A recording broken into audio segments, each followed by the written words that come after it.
Assalamualaikum.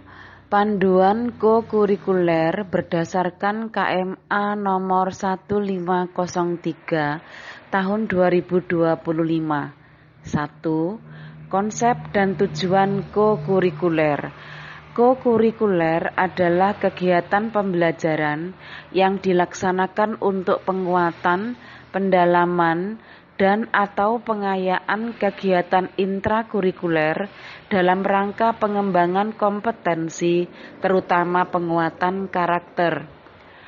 Urgensinya, kokurikuler berperan penting dalam menciptakan lingkungan belajar yang menyenangkan, bermakna, dan memberdayakan murid sehingga berkembang menjadi pribadi yang utuh. Tujuannya mendukung pencapaian dimensi profil lulusan dan topik panca cinta secara nyata dan kontekstual. Lulusan yang diharapkan memiliki kepemimpinan yang efektif, berintegritas, profesional, dan transformatif. Kurikulum ini bertujuan melahirkan insan yang humanis, nasionalis, naturalis, toleran, dan selalu mengedepankan cinta sebagai prinsip dasar kehidupan. 2. Kerangka pembelajaran kokurikuler dapat dipilah menjadi 4 pilar utama. Praktik pedagogis mengutamakan pembelajaran kolaboratif lintas disiplin ilmu melalui project-based learning, inquiry, dan ruang eksplorasi yang memungkinkan murid mengkonstruksi pengetahuan. Lingkungan belajar yang aman, terbuka, inklusif, menghargai keberagaman, tidak hanya di kelas tetapi juga di luar ruang formal, seperti area madrasah, komunitas lokal, dan ruang digital. Melibatkan madrasah, kepala, pendidik, tendik, keluarga atau orang tua, masyarakat, komunitas, dunia usaha, dan media sebagai mitra belajar. Pemanfaatan teknologi digital untuk mencari referensi, mencatat proses, berkolaborasi dari jarak jauh, dan memvisualisasikan ide kreatif. 3. Perencanaan, pelaksanaan, dan asesmen kokurikuler. Perencanaan kokurikuler diawali dengan pembentukan tim kerja kokurikuler yang dipimpin kepala madrasah, didukung pendidik, guru mapel, tenaga kependidikan, dan warga madrasah. Analisis madrasah dilakukan terhadap 4 aspek.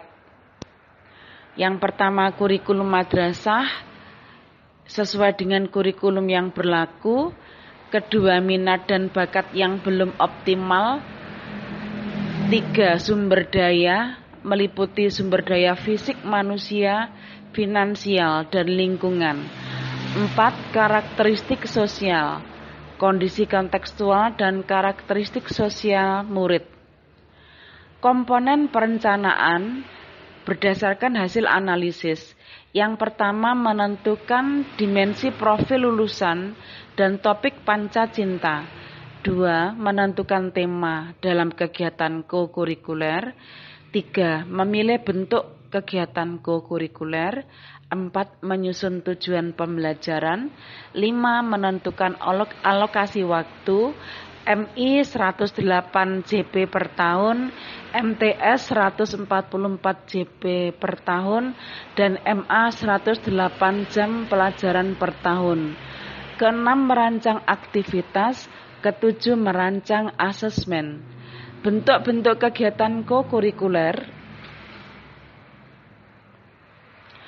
Yang pertama, pembelajaran kolaboratif lintas disiplin ilmu. Ini mengintegrasikan 2 atau lebih mapel atau muatan pembelajaran yang relevan dengan kehidupan nyata. Tujuannya membantu murid melihat keterkaitan antar ilmu. Gerakan pembiasaan karakter Islami holistik atau gerakan 7 kebiasaan anak Indonesia hebat Pembiasaan positif yang dilakukan secara rutin, konsisten, dan terencana. Contoh bangun pagi, berwudu, bermasyarakat. Kegiatan kolaboratif berbasis cinta berupa pembiasaan dan keteladanan kolektif untuk menanamkan nilai panca cinta.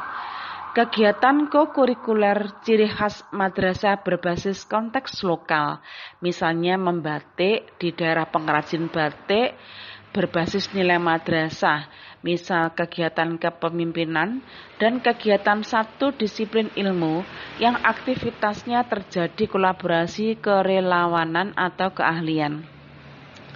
Pelaksanaan asesmen kokurikuler, pendidik melaksanakan kokurikuler sesuai perencanaan dengan strategi pembelajaran yang kontekstual dan kolaboratif, serta menciptakan ruang belajar yang menantang dan menggugah rasa ingin tahu.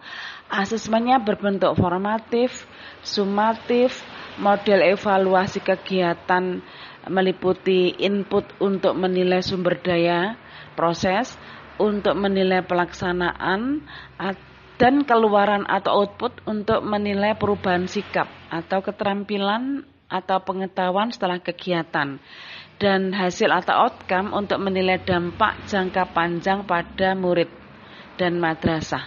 Pelaksanaan evaluasi, kepala madrasah bertanggung jawab penuh atas evaluasi, namun dapat menunjuk pihak lain yang tidak terlibat langsung atau semua elemen madrasah, guru, murid, ortu, atau guru yang tidak terlibat. Pelaporan hasil asesmen mulai diinput dan dianalisis, kemudian dibuat deskripsi naratif untuk rapot. Menyusun tujuan pembelajaran yang bermakna, perspektif KBC. Ini mendorong tujuan pembelajaran yang holistik dan bermakna dengan mengintegrasikan pengetahuan dan keterampilan dengan nilai afektif yang mendalam. Integrasi lintas dimensi, tujuan pembelajaran harus mencakup kata kerja pengetahuan.